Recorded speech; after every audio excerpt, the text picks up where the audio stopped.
Alami prima rasa, resep warisan Nenek Isti. Variannya banyak banget. Ada sambal cumi, sambal pedas dari cumi pilihan, teh bunga telang, seduhan minuman sehat berkhasiat dari sari bunga telang, sambal klotok dan cakalang dengan cita rasa khas ala Nenek Isti. Ting-ting jahe kacang, camilan enak dan juga berkhasiat cocok untuk menemani waktu kita bersantai. Dan abon betul tuh. Wah, dijamin enak loh. Langsung aja yuk hubungi nomor untuk melakukan pemesanan.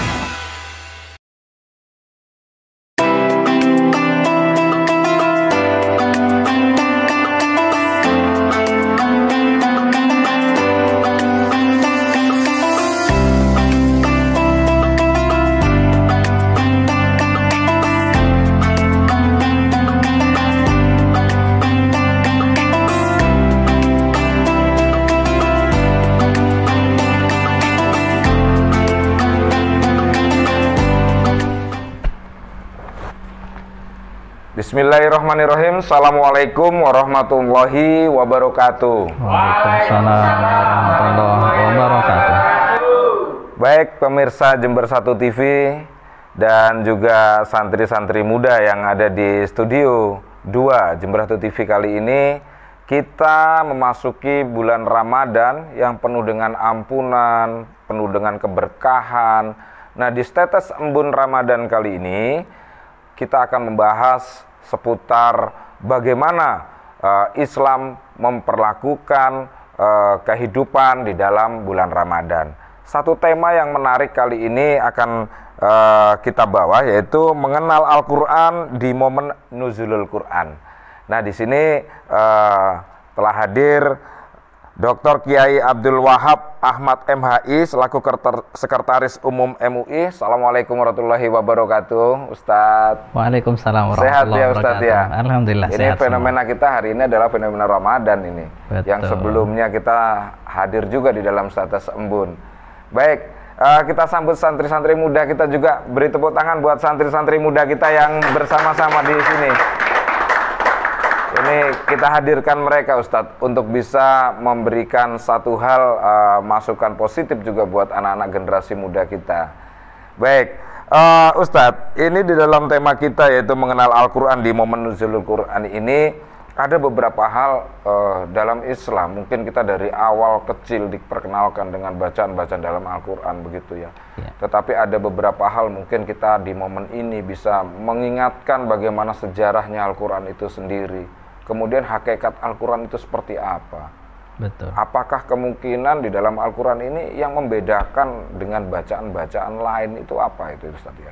Sehingga kita ketika memang kitab suci kita ini kita jadikan pegangan yang kita lakukan hari-hari ini, kita punya keyakinan yang lebih. Walaupun pada hari ini insya Allah kita yakin gitu ya. Tetapi menambah nilai keyakinan juga menambah nilai keimanan, mungkin begitu, Ustaz ya.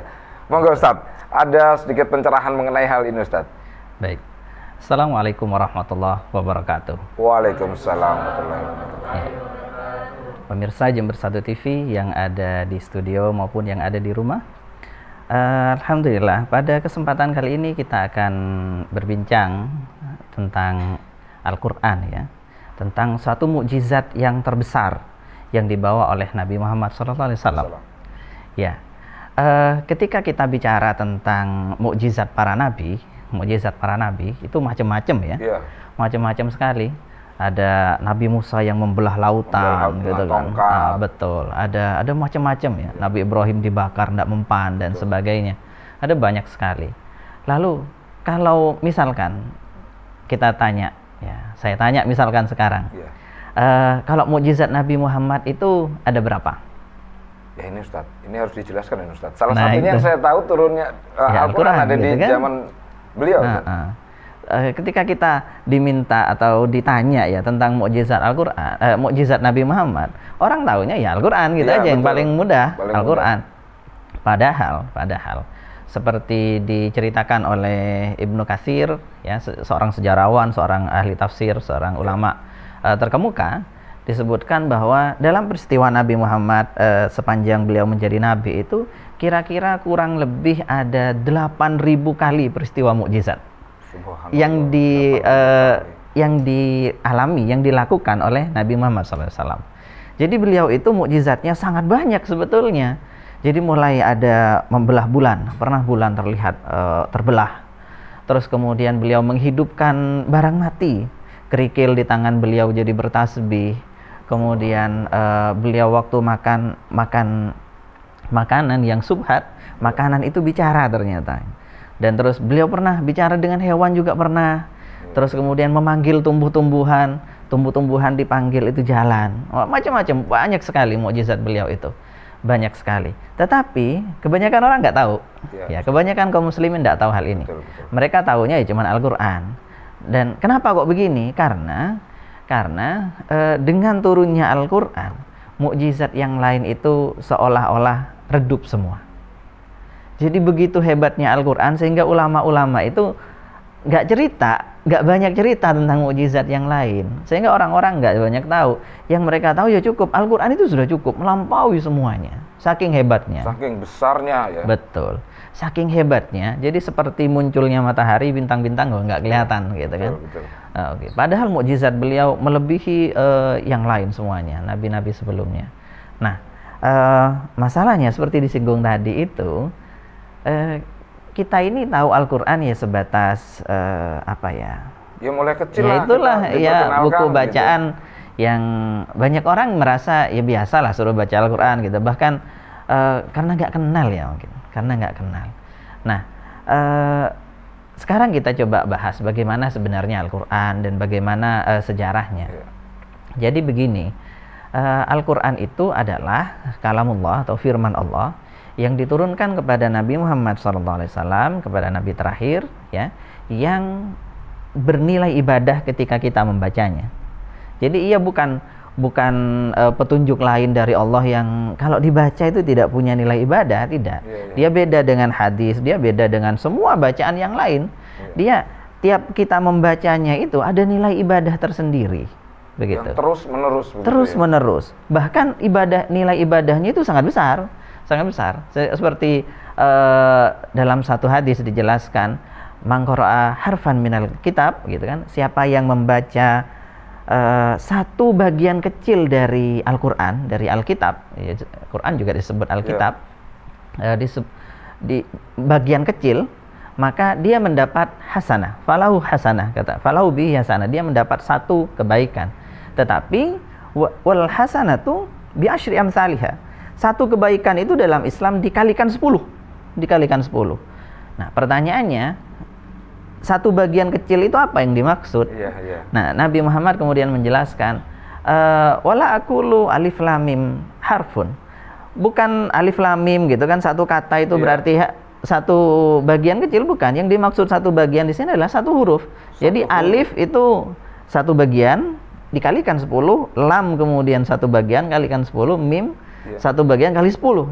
Jadi bayangkan berapa banyak pahala ketika orang hanya sekedar membaca Bismillahirrahmanirrahim. Itu aja. Itu berapa huruf itu sudah gitu. Apalagi sampai banyak dia membaca Al-Qur'an, ya makin luar biasa pahalanya. Dan itu sesuatu yang kelebihan yang tidak dimiliki oleh bacaan-bacaan yang lain. Tidak ada. Ini bacaan yang melebihi semua wiritan, semua bacaan itu tidak bisa dibandingkan. Dalam hadis yang lain, Nabi Muhammad SAW menjelaskan bahwa wa fadlu kalamillah la sairil kalam kafadlillahi ta'ala ala khalqihi. Jadi keutamaan kalamullah, firman Allah itu dibandingkan dengan ucapan yang lain, ucapan manusia, karangan manusia, itu sama seperti keutamaan Allah sendiri dibandingkan dengan makhluk. Jadi nggak bisa ini. Nggak bisa dipersamakan berarti Ustaz. Bukan pada tempatnya kita banding-bandingkan begitu. Jadi saking besarnya, saking jauhnya. Jadi ini yang membuat para ulama terpesona. Bukan hanya para ulama, bahkan orang-orang Arab dulu ya yang masih non-muslim itu terpesona ketika mendengarkan Al-Qur'an. Mereka yang waktu itu tidak percaya kepada kenabian Nabi Muhammad. Nabi Muhammad awalnya disangka macam-macam ya. Disangka orang yang cuman pengen jabatan ya, pengen tahu duniawi lah. Ternyata ketika dibacakan Al-Qur'an, mereka semuanya terpesona. Wah, ini indah sekali. Ini bukan ucapan manusia. Ini adalah sesuatu yang di luar kebiasaan, yang sungguh memukau. Sampai-sampai begini dulu orang-orang kafir Quraisy itu waktu itu, ketika ada orang mendengar Al-Quran, mereka seolah-olah terbius. Sehingga orang-orang yang tokoh-tokohnya itu bilang, kalau Muhammad membacakan Al-Quran, maka kamu harus tutup telinga. Gitu. Sampai ada perintah seperti itu. Sampai kamu harus tutup telinga. Kenapa? Karena itu sihir, katanya. Jadi Quran itu saking indahnya, saking materinya itu bagus gitu kan, menggugah betul kan, isinya Al-Quran sangat-sangat menggugah tentang keesaan Allah, kehebatan Allah, tidak ada Tuhan selain Allah, dan seterusnya banyak sekali tentang persamaan manusia, semua manusia sama, yang dilihat adalah ketakwaannya dan sebagainya. Itu adalah wacana-wacana, bukan wacana ya, ajaran yang revolusioner. Tidak ada di masa itu, tidak ada tentang bagaimana orang diperlakukan spesial ya, semuanya derajat manusianya sama, ya. Kasta tidak ada kasta. Begitu kan, kaya dan miskin, bukan itu sebenarnya ukuran kemuliaan seseorang ya, dan seterusnya. Nah, ini adalah sesuatu yang sangat menggugah sehingga disebut sihir dulu oleh orang-orang yang tidak percaya begitu kan. Nah, Quran ini sendiri, sejarah turunnya ya, kalau kita melihat di Al-Quran ada 3 redaksi yang digunakan Al-Quran. Yang pertama adalah turunnya Al-Quran itu disebut nazalah, dengan nazalah ya. Kata nuzul Quran itu artinya turunnya Al-Quran. Nah, ini pakai 3 redaksi. Pertama adalah nazalah, nomor 2 adalah anzalah, nomor 3 adalah nazzalah. Ini ada artinya sendiri ya. Pertama disebutkan dalam Al-Quran nazala bihir ruhul amin. Jadi Quran itu dibawa turun oleh Ar-Ruhul Amin, Malaikat Jibril. Ya, Malaikat Jibril yang membawa. Nah, kata nazala ini turun secara umum lah, nggak dijelaskan bagaimana rinciannya. Kemudian yang kedua ada anzalah. Ada anzalah. Inna anzalnahu fi lailatul qadar. Kami menurunkan Al-Quran di malam Lailatul Qadar. Nah, menurunkan di sini anzala itu artinya turun secara langsung, komplit. Oh, bersamaan. Ya. Komplit, lengkap, 30 juz. Ya. Sudah lengkap 30 juz. Nah, ini turun dari mana? Turun dari Lauh Mahfud. Awalnya dicatat di dalam Lauh Mahfud ya, catatan kejadian di seluruh semesta ini ada di situ ya. Kemudian dibawa turun oleh Malaikat Jibril, dihafalkan. Sebagian ulama mengatakan dihafalkan, terus kemudian disampaikan ke para malaikat yang ada di Baitul Izzah. Lengkap itu semuanya. Baitul Izzah itu adalah kiblatnya para malaikat. Jadi kalau kiblat manusia itu ada di Baitullah, di Ka'bah ya, di Ka'bah. Malaikat itu punya kiblat sendiri namanya Baitul Izzah di atas langit. Jadi Quran dari Lauh Mahfud turun lengkap komplit di situ. Kemudian di ayat lainnya ada nazzalah ya. Di ayat lainnya ada redaksinya nazzalah. Nazzalah ini adalah turun secara bertahap ya, turunnya secara sedikit demi sedikit. Nah, ini misalkan tabarakalladzi nazzalal furqana ala 'abdihi. Nah, di satu ayat di surat Al-Furqan. Jadi maha suci Allah yang menurunkan secara bertahap Al-Furqan atau Al-Quran kepada hambanya. Nah, periode turun kedua ini yang kita kenal dalam sejarah, turun sedikit demi sedikit selama 23 tahun di masa kenabian Nabi Muhammad SAW. Dari mulai awalnya beliau usia 40 diangkat menjadi nabi, kemudian sampai beliau wafat. Di usia 63. Jadi begitu turunnya. Dan ketika turun di periode pertama ini, langit heboh. Jadi turun ke para malaikat itu, langit sudah heboh sekali. Oh, ini wahyu yang terakhir, gitu kan? Ini memang turunnya tidak langsung itu untuk memuliakan Al-Quran. Kemudian turun secara bertahap, manusia yang heboh. Ya, nggak ada yang bisa membuat itu. Semuanya terkesima. Sampai dalam satu kisah dijelaskan Sayyidina Umar bin Khattab itu dalam keadaan marah luar biasa karena adiknya masuk Islam. beliau cuman membaca surat Thaha 1 sampai 14, beliau langsung tertegun. Akhirnya terus baca syahadat saat itu. Saat itu juga? Saat itu juga. Karena beliau membaca langsung, jadi ayat Al-Quran, surat Thaha 1 sampai 14. Karena saking apa? Beliau kan orang Arab ya? Yeah. Orang Arab. Beliau punya sense berbahasa Arab yang bagus, ya, yang masih murni. Beliau bisa merasakan ini kalimat ini punya kekuatan sendiri, gitu kan. Nah ini yang barangkali kita yang bukan Arab itu barangkali nggak ngerasa ya. Getarannya kurang kenceng. Iya, karena kita nggak paham. Ya, kebanyakan dari kita nggak paham. Jadi, tapi bagi orang yang paham betul akan merasa itu. Sehingga orang yang sedang marah, sangat marah, bahkan niatnya itu sebelumnya ingin membunuh Nabi Muhammad, sampai tertegun diam, lalu baca syahadat. Gara-gara itu. Sejak itu kemudian Islam dimuliakan. Beliau dengan gagah berani kemudian membela ajaran Islam. Begitu. Jadi luar biasa sekali. Kemudian orang yang membaca Al-Quran ini, dijanjikan dalam hadis mendapatkan derajat yang tinggi. Naik derajatnya ya. Derajatnya yang tinggi di akhirat.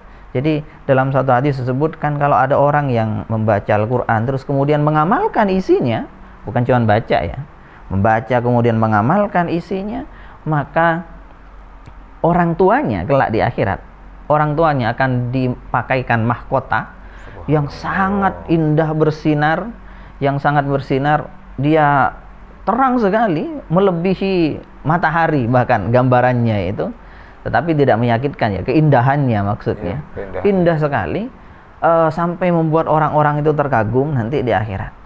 Terus Nabi bertanya, ini orang tuanya loh ya, yang nggak baca katanya. Orang tuanya. Bagaimana dengan orangnya sendiri yang melakukan itu, kata Nabi. Nabi nggak menjelaskan, cuman suruh mikir aja kita sendiri. Orang tuanya saja yang memerintahkan anaknya, baca gitu kan, baca. Dia nggak baca sendiri, nggak mengamalkan, dia nggak ngerti. Ketika anaknya begitu, orang tuanya diangkat begitu tinggi, apalagi anaknya. Nah, gitu kan. Baik Ustaz. Jadi ini saya mendengar kisah ini saja sudah merinding-merinding nih Ustaz. Tapi nanti di segmen berikutnya kita akan lanjut lagi ya. Santri-santri muda kita ini juga mungkin bisa merasakan itu.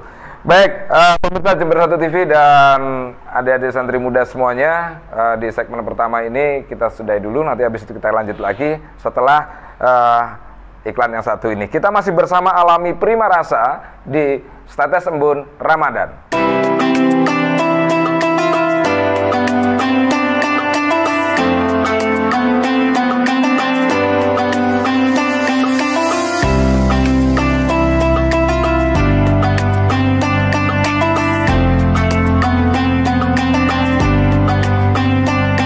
Alami Prima Rasa, resep warisan Nenek Iste. Variannya banyak banget. Ada sambal cumi, sambal pedas dari cumi pilihan, teh bunga telang, seduhan minuman sehat berkhasiat dari sari bunga telang, sambal klotok dan cakalang dengan cita rasa khas ala Nenek Iste. Ting-ting jahe kacang, camilan enak dan juga berkhasiat, cocok untuk menemani waktu kita bersantai. Dan abon betul tuh. Wah, dijamin enak loh. Langsung aja yuk hubungi nomor untuk melakukan pemesanan.